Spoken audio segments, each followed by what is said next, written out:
Velázquez siempre es un pintor muy rarísimo, de, lo más raro, de los pintores más raros que existen en todos los sentidos. Es muy moderno siempre y siempre es como una especie de planta que crece fuera de época y fuera de estación. Siempre, creo que es lo que me gusta siempre me ha gustado de Velázquez. Velázquez no era un intelectual, era un pintor, pero era un pintor de una inteligencia pictórica que nunca se ha llegado a ver otro pintor con esta inteligencia. Hasta donde podemos saber, Velázquez padecía el conflicto de tantos intelectuales de nuestro tiempo, a ser un buen pintor y por lo tanto reflejar lo que veía, y daba una gran cantidad de información en sus cuadros sobre lo que sucedía. Era un buen periodista en ese sentido. Velázquez fue muy empleado por el nacionalismo español, que ahora apenas existe el nacionalismo español, pero entonces tanto la República como el franquismo, de una manera ya muy exagerada, empleó a Velázquez como un fetiche nacional. Velázquez se está convirtiendo en esta sociedad de consumo en uno de tantos ídolos que la gente adora sin saber la mayor parte de las veces lo que está adorando. Él era un hombre sosegado, él corresponde a ese adjetivo en su personalidad. Y yo pienso que él era un hombre,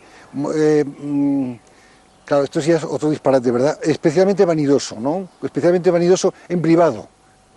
Y yo creo que el hecho de retratarse ya en las meninas es de una vanidad increíble, ¿no? Incluso retratarse más grande que los propios reyes y desafiando un poco, ¿no? Desafiando, aquí estoy yo soy un pintor maravilloso, ¿verdad?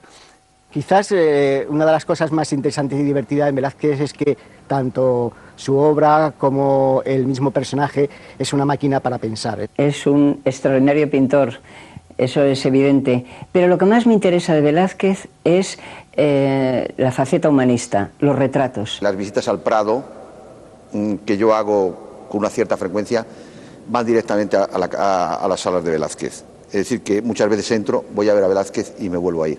Es decir, hay una especie de obsesión, de sentir que la pintura está ahí, que no está en otro sitio, que está aquí. Y cada vez más Velázquez. Y naturalmente Velázquez es el genio supremo y después viene el holandés, el Vermeer de Delft. Como todo gran maestro y como todo gran artista genial, para conocer a Velázquez hay que mirar mucho su pintura, mucho tiempo, muchos años.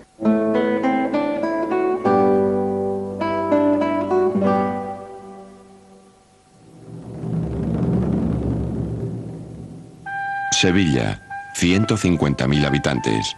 La segunda ciudad más poblada de la península, solo superada por Lisboa. Emporio comercial, refinado y cosmopolita, y principal puerto atlántico por donde llegan las riquezas de América y las principales tendencias pictóricas.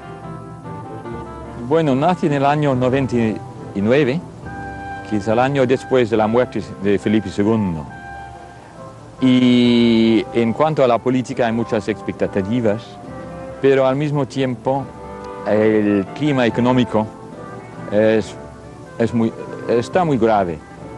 Sevilla es todavía una ciudad muy próspera, con todas las remesas de Indias, el oro, la plata especialmente, que está llegando a Sevilla desde México y Perú. Había en la ciudad de España donde más mendigos, muchos de ellos falsos, existían, donde más picaresca se desarrollaba, y en suma era una ciudad también con una enorme densidad de clérigos, de frailes que viven en conventos, en monasterios, que dan a la ciudad un aspecto abigarrado, variopinto, vitalista.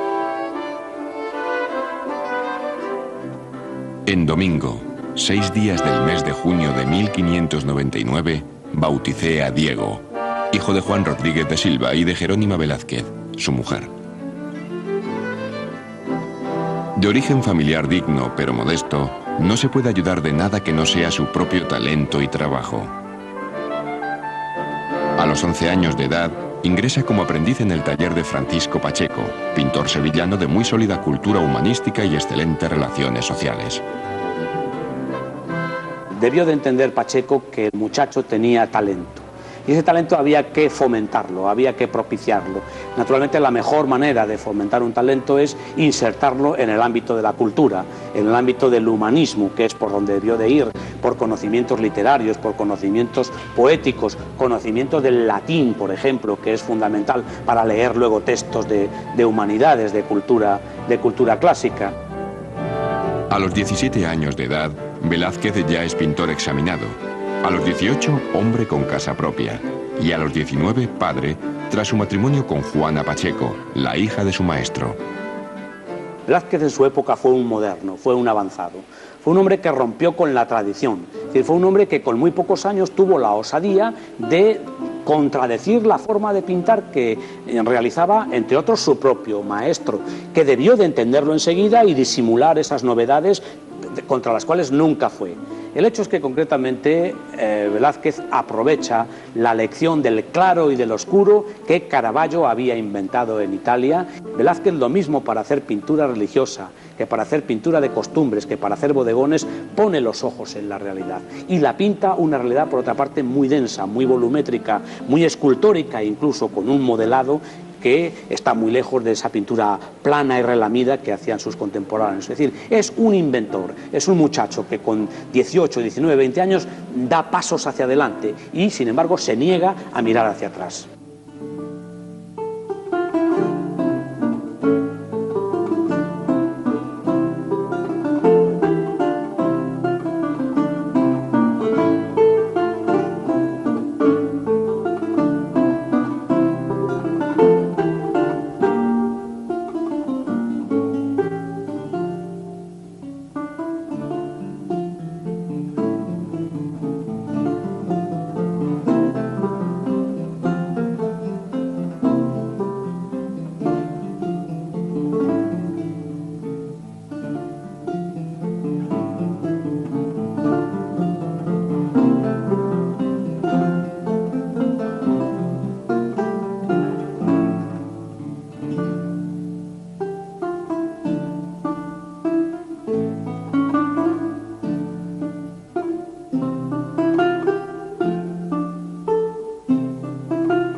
Aquí, en esta casa de Pilatos, se desarrolló la tertulia del Duque de Alcalá, que se desarrollaba en algunos de estos salones. Puede ser que en el salón principal, donde está el propio techo de los dioses que pinta Pacheco. Mientras que la mayor parte de las tertulias sevillanas decrecieron a medida que Velázquez se iba haciendo mayor, la del Duque de Alcalá pervivió, y es muy probablemente que a esta misma casa, en compañía de Pacheco, en compañía de Alonso Cano, viniese también el joven Velázquez a hablar de poesía, a hablar de teatro, a hablar de literatura, a hablar de historia, que son los conocimientos fundamentales que entonces se poseían. Sin haber cumplido todavía los 22 años, Velázquez ya no tiene rival en el mundo artístico sevillano, y sus aspiraciones empiezan a apuntar a la corte madrileña. Le apoya el sevillano don Gaspar de Guzmán, valido de Felipe IV, con el título de Conde Duque de Olivares. El poeta Francisco de Rioja, que fue secretario del conde duque de Olivares, conoció desde niño al joven Velázquez y le ayuda, le protege, incluso le recomienda a Olivares, y a su vez es Olivares quien le recomienda a Felipe IV para que el muchacho entonces de 20 a ser pintor del rey. Pensar que el conde duque había pasado, fue hijo de Sevilla, y se preciaba de ser hijo de Sevilla precisamente, y vienen muchos sevillanos a la corte para tentar la fortuna ahí, casi una mafia sevillana que llega a Madrid por estos años 21-22. El conde duque precisamente llama a Velázquez y va a Madrid en el año 23, y ahí se coloca. En el siglo XVII todas las posibilidades estaban dentro del sistema, dentro de la corte. Entonces, y Pacheco lo sabía muy bien. Entonces, cuando Velázquez se fue a Madrid, fue con la idea de de incorporarse en la corte de Felipe IV.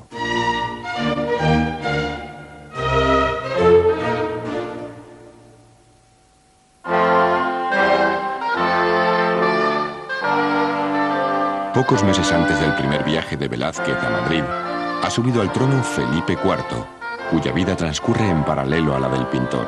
El coprotagonista de la carrera de Velázquez es Felipe IV. Y sabemos muy poco de la personalidad de Velázquez. No dejó cartas personales, no hay testigos oculares que han dejado descripciones de cómo era como persona. Pero sí lo que podemos ver claramente es esta relación cada vez más cerca, un entendimiento cada vez más profundo entre el mecenas y su pintor favorito. Un rey que aparentemente, y más que aparentemente, es un hombre que ha sabido captar el ambiente del pueblo, que se interesa por muchos sectores de la vida artística, de la vida cultural, de la vida de la corte nada más, pero que por otra parte, según lo que leemos en la historiografía más reciente, no por eso conviene considerarlo como un rey que descuida sus obligaciones y sus responsabilidades de rey.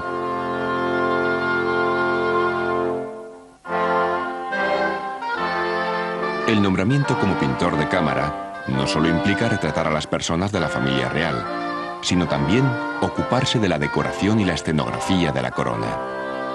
Y le permite el libre acceso a una de las mejores colecciones de pintura del mundo. Velázquez en la colección real pudo ver el que va a ser su gran inspirador, pudo ver la mayor colección de pinturas de Tiziano, de Tintoretto, pinturas de estos grandes pintores, los pintores venecianos, que van a ser su punto de partida para esa gran transformación que supone su pintura. El retrato de Góngora, que hace el primer retrato que hace en la corte, es muy del estilo sevillano, no ha cambiado todavía. Es del estilo de los cuadros, los retratos de la monja y también de las cabezas de los bodegones.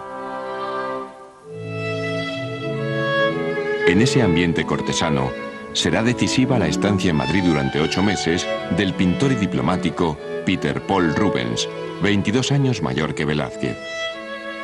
Rubens llegó a la corte en el año 28 como diplomático, un gran pintor que también había tenido muchos éxitos políticos y de prestigio y un ascenso social impresionante en la corte de Bruselas. Y claro que esa fue una gran lección para Velázquez. Rubens cayó como un bombazo en la corte de Felipe IV. Era un hombre súper inteligente, con una formación humanística muy profunda, un caballero de verdad, que también sabía pintar como maravilla. Y bueno, lo que más me gustaría tener, más que nada, es algún documento de las relaciones entre Rubens y Velázquez, las conversaciones, los dos mirando los cuadros del Alcázar, del Escorial, y hablando como pintores, como aficionados, como profesionales, de los cuadros de Tiziano, de Tintoretto, de Veronese, de todos los grandes maestros en la colección real. Rubens alienta las ambiciones cortesanas de Velázquez y le aconseja que viaje a Italia, en un momento en el que el sevillano está a punto de cumplir los 30 años y es capaz de pintar obras tan complejas como Los borrachos. Se ha dicho que piensa mucho y pinta poco, y piensa mucho antes de abordar la obra. Yo creo que cuando él aborda un cuadro ya lo tiene prácticamente todo en su cabeza. La mayor parte de las figuras están hechas de una vez, ¿no? En ese trabajo a la prima, y solamente el borracho situado en el lateral derecho tiene un cambio de composición en su cabeza producido por la introducción de las dos figuras que se contraponen en el ángulo inferior izquierdo y en el ángulo superior derecho, y que introducen una diagonal en la obra que crea movimiento por el cual él siempre está preocupado.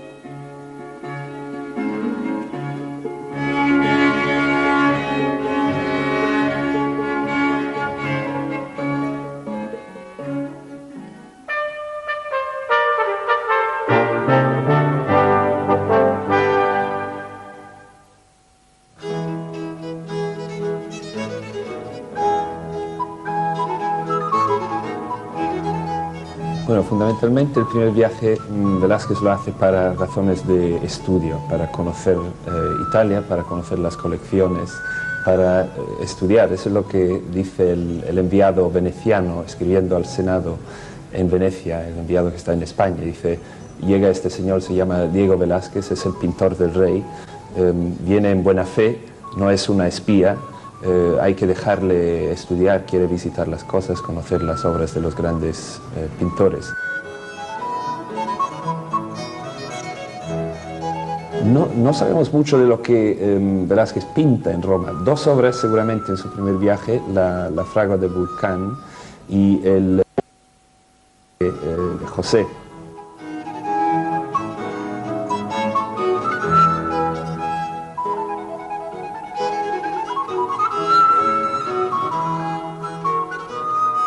Velázquez, cuando va a Italia en su primer viaje, realiza la gran transformación de su pintura, la gran transformación técnica, al cambiar las tierras de las preparaciones por el blanco de plomo, y al cambiar los lienzos de las primeras etapas, bien de dibujo o bien de tafetanes bastante abiertos, por telas muy finas y muy densas.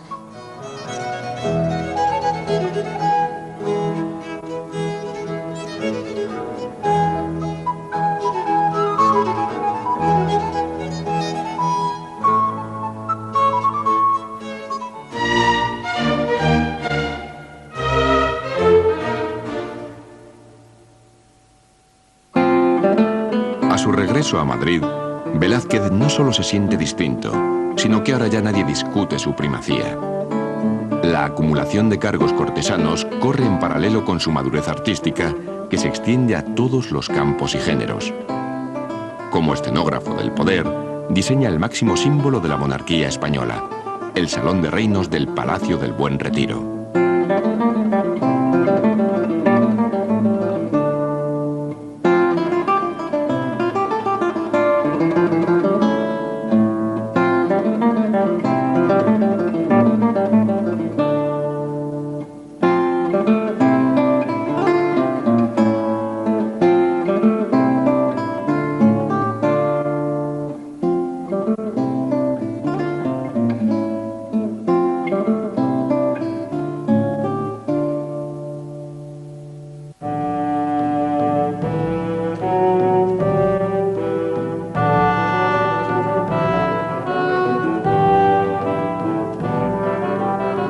En este espacio, dedicado a la exaltación de la monarquía española, se agrupaban obras propagandísticas como La rendición de Breda. Los más benévolos con Velázquez dicen que él quería representar la victoria moral y no solo la victoria militar de España. En cualquier caso, hay un entendimiento demasiado benévolo de lo que es una rendición, demasiado amistoso, como digo, y no reproduce efectivamente la dureza que sin duda tuvo que tener para el vencido el hecho de tener que rendirse ante el enemigo.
El pincel de Velázquez retrata a los bufones con la misma hondura y neutralidad que a la familia real o los asuntos de carácter religioso.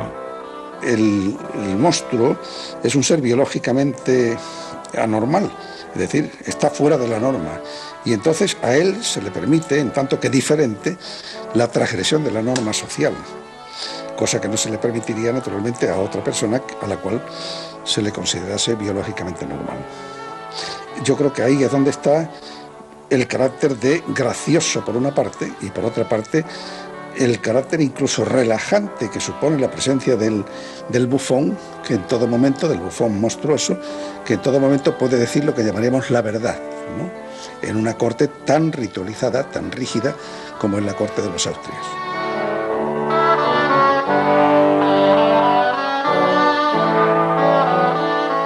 Detrás de mí está un cuadro que yo he copiado, digamos, que he interpretado, que es el cuadro del bufón Sebastián de Morra, cuadro magnífico.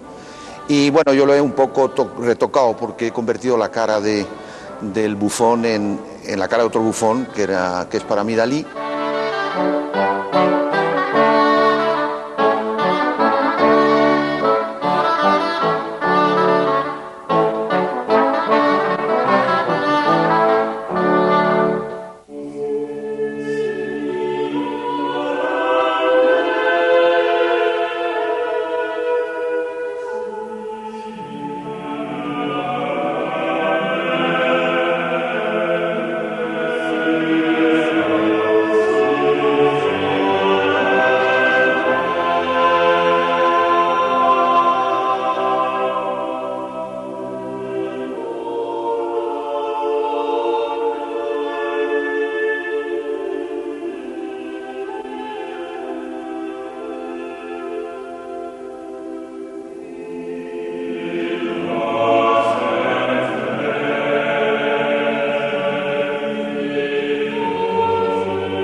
La segunda estancia de Velázquez en Italia es muy distinta de la primera. Ya no se trata de un viaje de estudios. Permanece allí 2 años y medio, comprando obras de arte para el rey y viendo reconocida su valía. Es entonces cuando tiene un hijo natural, fruto de su relación con una italiana, y quizá cuando pinte La Venus del Espejo, un desnudo tan sensual como insólito en la pintura española. Parece una hipótesis muy atractiva la de que se pintó en Italia, porque tiene algo de libertad, la gran libertad de Italia de que habla Cervantes también, este cuadro, que es difícil imaginarlo pintado en España. Y en ver esta cara que está un poco como tiene características blandas, no muy claras, es algo un poco como un comentario sobre la belleza, que al final es imposible de captar la belleza divina de la Venus. Me da la impresión de que ese rostro no corresponde al cuadro, ¿no? Como si hubiera allí una especie de emborronamiento deliberado, ¿no? De no querer enseñar quién es esa mujer que hay allí, ¿no? Yo siempre me quedo con intrigado, quién realmente era esta mujer que estaba de espalda tan pudorosa, desnuda pero muy pudorosa, ¿verdad? Pero claro, la cara ya la comprometía muchísimo, entonces desaparece como si fuera una especie de fantasma, una especie de emborronamiento. Y yo pensaba que a veces podía ser el propio Velázquez, ¿verdad?, disfrazado de mujer.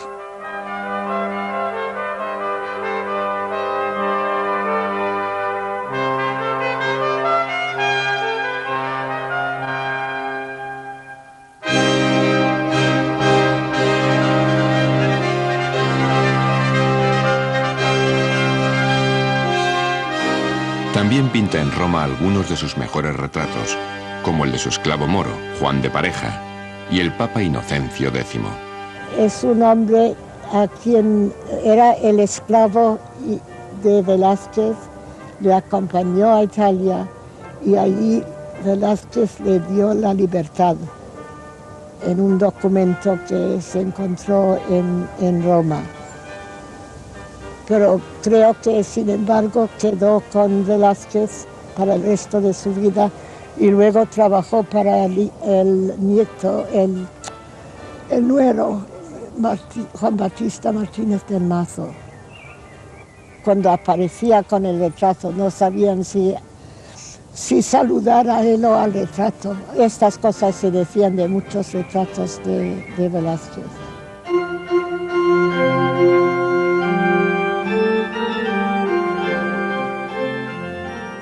El cuadro de Inocencio X está para mucha gente y también para mí el mejor retrato del mundo.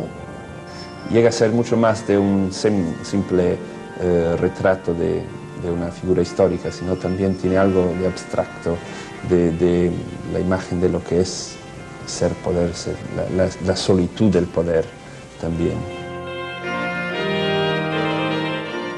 Yo creo que hay evidencia que hizo entonces los cuadros de la Villa Medici, aunque hay personas que creen que son del primer viaje. Y cuando se piensa en la pintura plein air, la pintura del aire libre, se piensa en el 18, el 19. Aquí vemos a mitad del siglo XVII un pintor que ya está haciendo cosas que llegan a ser común mucho más tarde.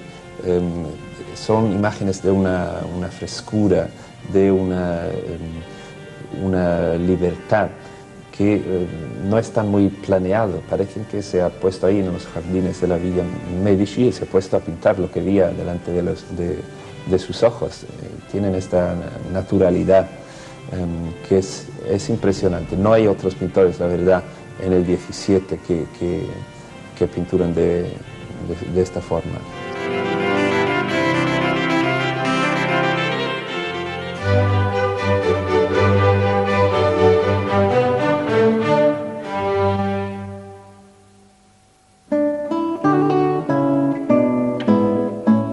Cuando regresa a Madrid, repetidamente clamado por el rey, Velázquez tiene 52 años y aún le quedan 9 de vida, en los cuales verá colmadas sus aspiraciones sociales al ser nombrado Caballero de la Orden de Santiago. La culminación de esta carrera cortesana vendrá en el año 52, ya después de muchos años como pintor y con puestos menores, como aposentador de palacio, que lleva consigo muchísimas tareas bastante aburridas desde nuestro punto de vista, de organizar ceremonias, cuestiones de precedencia, pero le daba la entrada a cada habitación del Alcázar de Madrid, tenía una llave doble para abrir cada puerta, que le da un prestigio enorme, un poder simbólico enorme. Y además en esta posición tiene la posibilidad de renovar, decorar todas las habitaciones del palacio.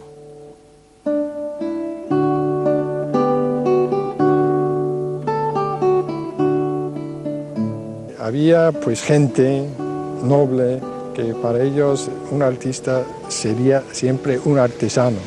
Y esta es la gran batalla que se lucha no solamente en España, pero en toda Europa durante tanto el 16 como el 17. Es obvio que era una pintura para los poderosos, encargada por el poder y para ser vista por el poder. Hay incluso quien dice que Las Meninas era un cuadro exclusivamente para ser visto por el rey, y era una imagen que, como he explicado, podía ser tan manipulada como lo es en estos momentos también a través de los nuevos medios.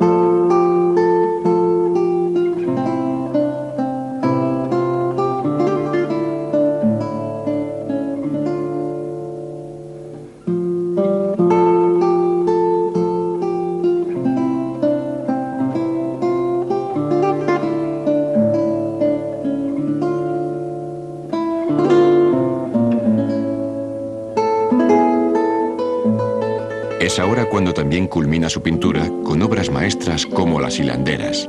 Para conseguir la luz en sus cuadros y el movimiento ese de superficie que consigue, él usa los fondos con blanco de plomo. Estos fondos transmiten luz. Sus toques en superficie con el pincel algo más cargado de blanco de plomo para resaltar las luces en determinados puntos de las figuras o de la rueca o de la mano de la hilandera.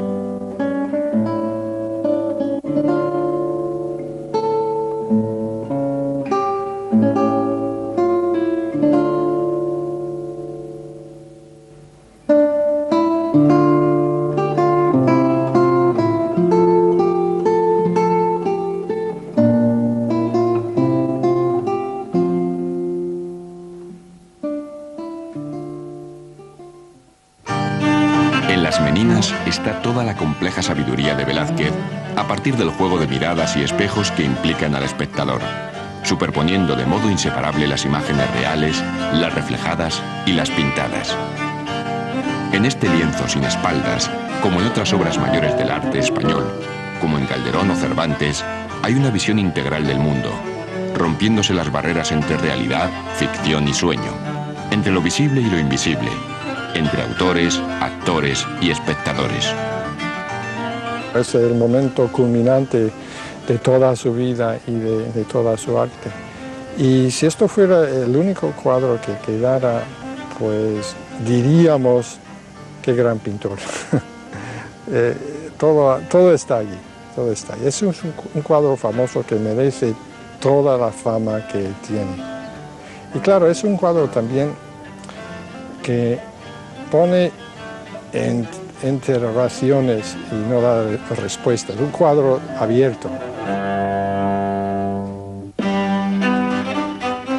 Es un cuadro que tiene una mitad inferior dedicado a algo humano, a una escena de personajes, al retrato de la infanta Margarita, con una escena que Velázquez ha hecho, como siempre, una especie de anécdota circunstancialmente paralizada en un cierto momento, como si fuera una instantánea, pero al mismo tiempo hay una parte superior del cuadro que parece que sorprende, porque parece que es inútil, que es una altura de techo, toda la habitación entera, o sea que si uno se siente intrigado por qué Velázquez pintó una habitación entera tan grande para que la escena fundamental, al parecer, sea de la mitad inferior.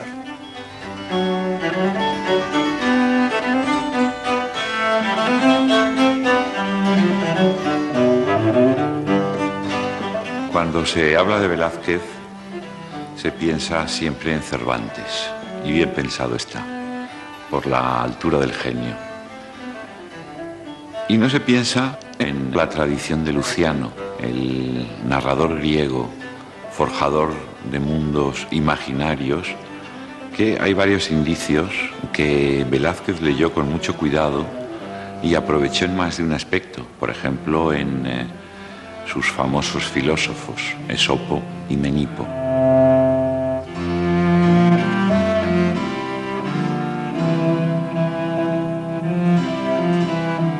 Ahora, pensamos en Cervantes inevitablemente porque uno y otro tienen una cierta manera de transparencia. Y podemos pensar en la novela picaresca. Ahí tenemos esos bufones. Y de la picaresca tardía, el Estebanillo González, que es la vida de un bufón, contada por el propio bufón.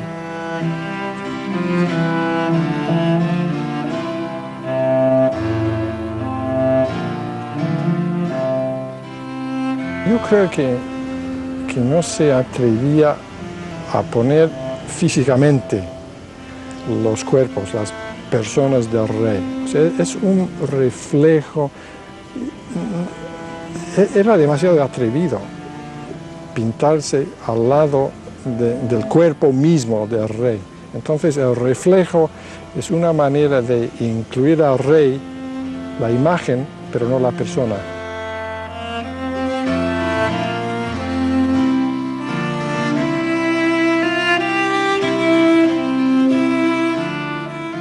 A mí el cuadro que más me fascina como es las Meninas, ¿no? Pues no sé, es una luz como mágica, ¿no? Y muy artificiosa, muy teatral, en mi opinión, ¿no? O sea, yo veo que en Velázquez hay, por un lado, una cosa especular, o sea, los espejos, ¿no? Por un lado esto, y por otro lado, un sentido teatral del espacio, ¿no? Es como si fuera una representación de teatro. Todos los personajes se colocan como mirando a la cámara, ¿no? Y la cámara no sabemos si es el propio Velázquez o es otro pintor desconocido que está allí mirando, o es un espejo, ¿no?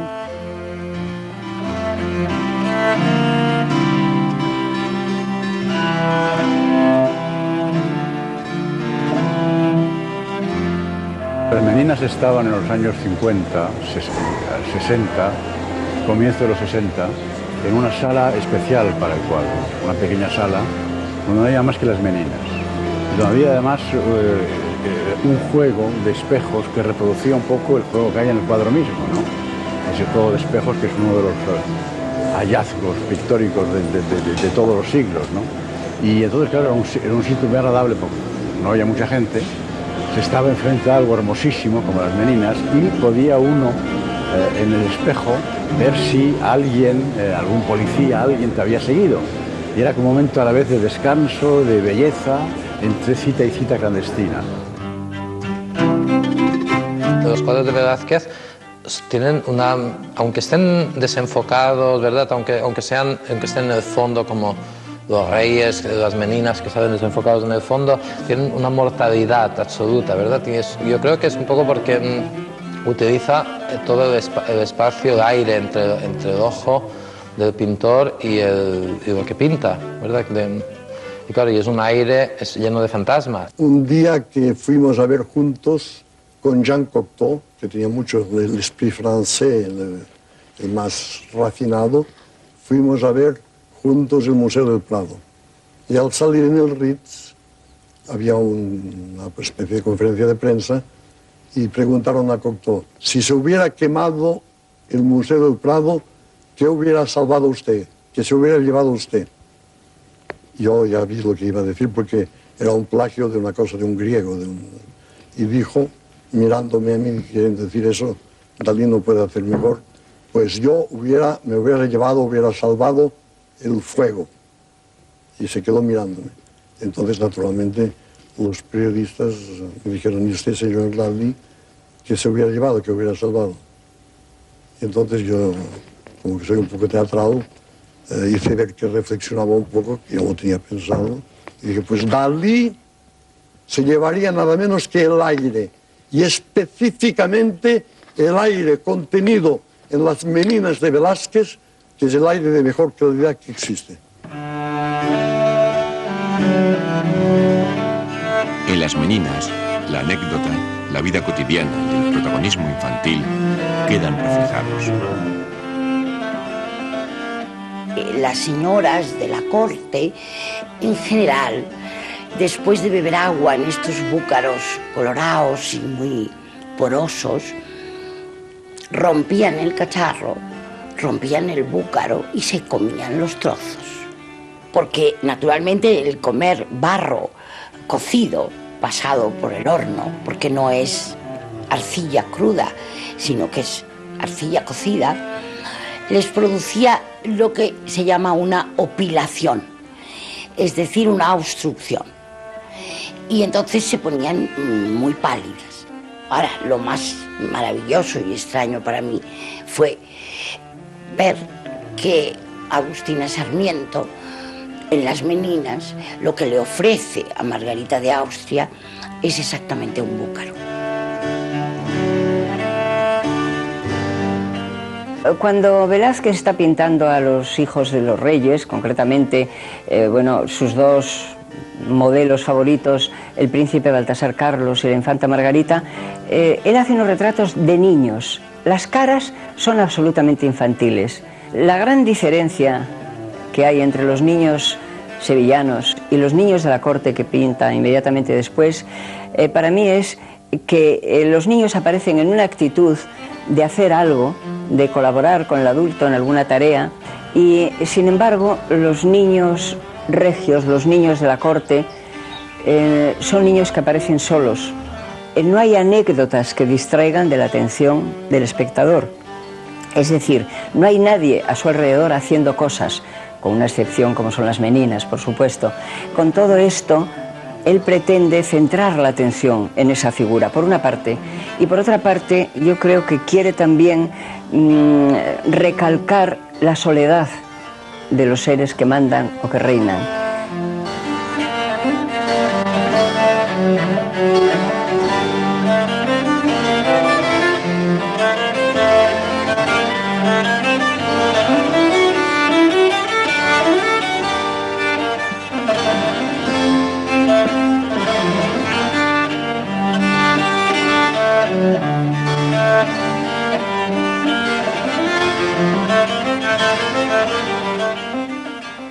Este cuadro que tenemos aquí, Mercurio y Argos, fue pintado para el gran salón del trono, el Salón de Espejos. En este caso, Mercurio representa en sentido alegórico el deleite de los sentidos. Por esta razón lleva esos colores vermellones y amarillos propios del deleite, que va a adormecer a la razón, que es Argos, que está sentado, que además va vestido de etiqueta española, de riguroso negro y gris, como gustaba aparecer a la corte de Felipe IV, que simboliza la razón. Si la razón se duerme, seducida por el deleite de los sentidos, entonces muere, es asesinada por Mercurio. La corte española tenía muy claro que en un contexto político, porque la función política de la pintura de Velázquez es evidente, en el que se va a firmar las paces con Francia, tiene que triunfar la razón de Estado por encima de cualquier otro interés.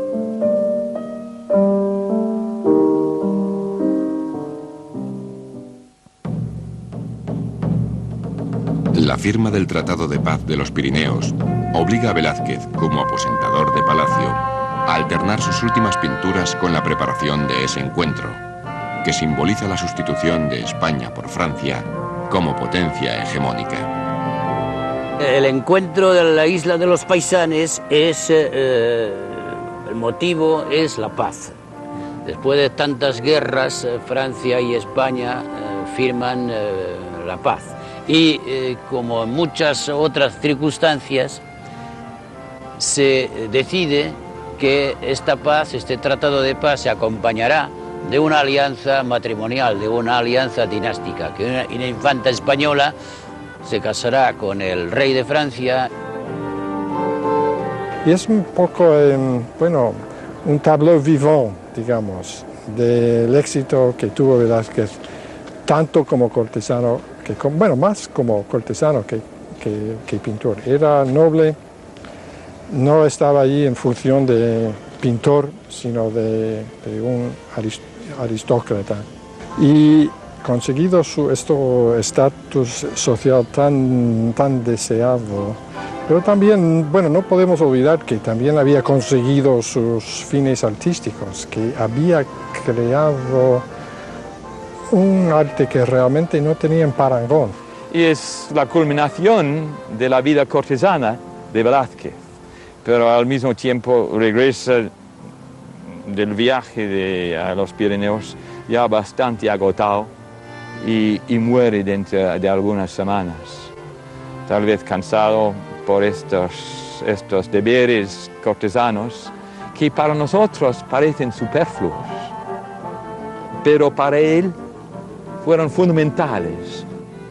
La Gran España estaba muriéndose en ese momento precisamente y Velázquez muere durante los últimos años de lo que fue la España, la Gran España, la monarquía mundial de los Austrias.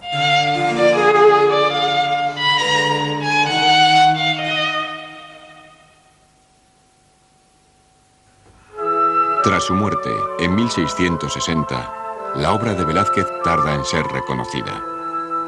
Hasta 1819, año en que se funda el Museo del Prado, no se exhibe públicamente.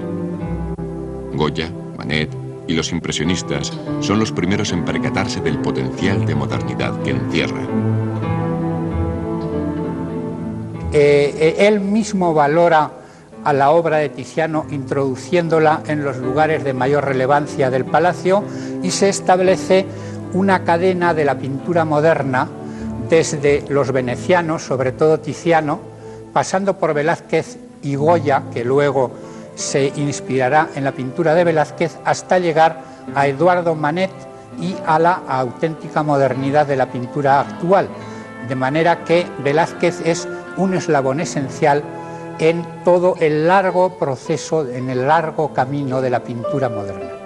Lo más sorprendente de la pintura de Velázquez y lo que llamó la atención de los modernos, lo que lo convirtió en un moderno, es que es una pintura que podríamos calificar de muda, una pintura que no habla, que no explica acontecimientos o sucesos.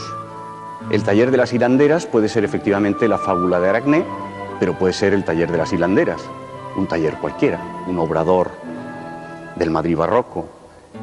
La fragua de Vulcano tiene una figura divina y determinante, pero nada indica que aquello sea la fragua de Vulcano. Los borrachos son los borrachos.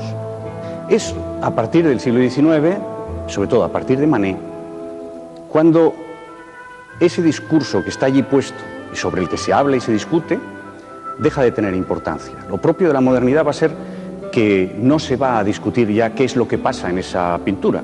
Lo que va a tener importancia es la pura superficie, lo que está allí, los colores, las tensiones, las composiciones, la pincelada, etcétera, etcétera.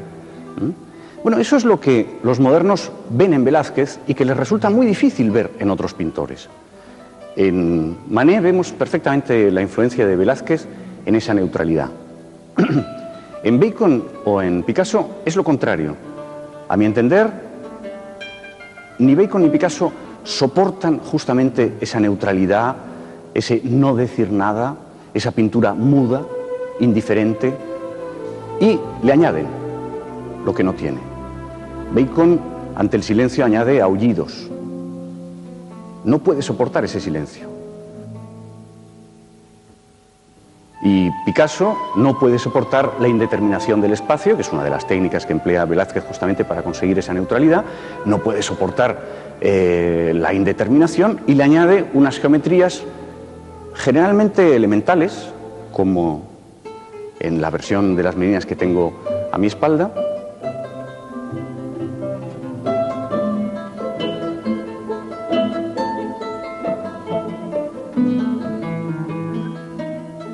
En cierto modo, tanto Bacon como Picasso traicionan a Velázquez, le traicionan con amor, como a veces se puede traicionar, pero le traicionan.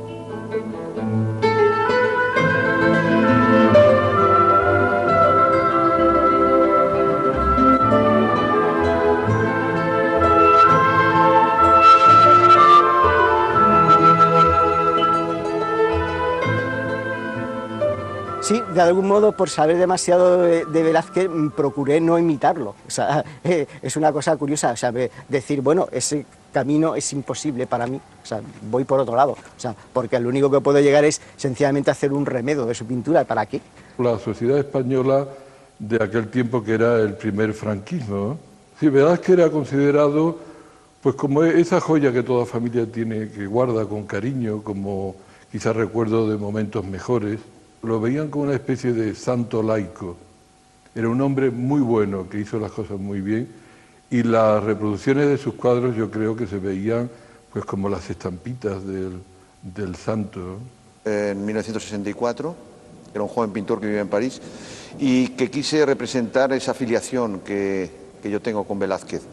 Y me pinté en sus brazos como un niño pequeño, un niño en pañales, y el cuadro se llamaba, por ejemplo, Velázquez mi padre. Velázquez es la pintura misma, es decir, va mucho más allá de cualquier cosa que quiera contar, de cualquier cosa que quiera decir, de cualquier cosa que se pueda interpretar. Lo que sí siempre me ha sorprendido mucho de Velázquez es cómo tira de la lengua y cómo un pintor tan silencioso ha hecho hablar tanto y escribir tanto. A mí desde luego me gusta la pintura que es suficiente.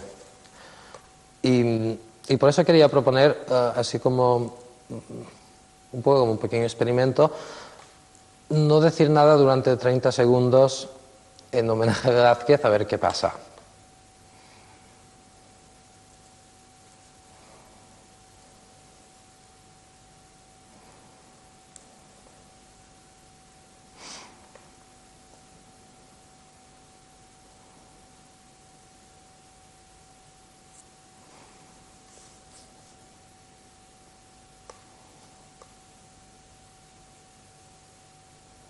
¿Tenéis un reloj o algo? ¿Sí? ¿Son 30 segundos, te parece?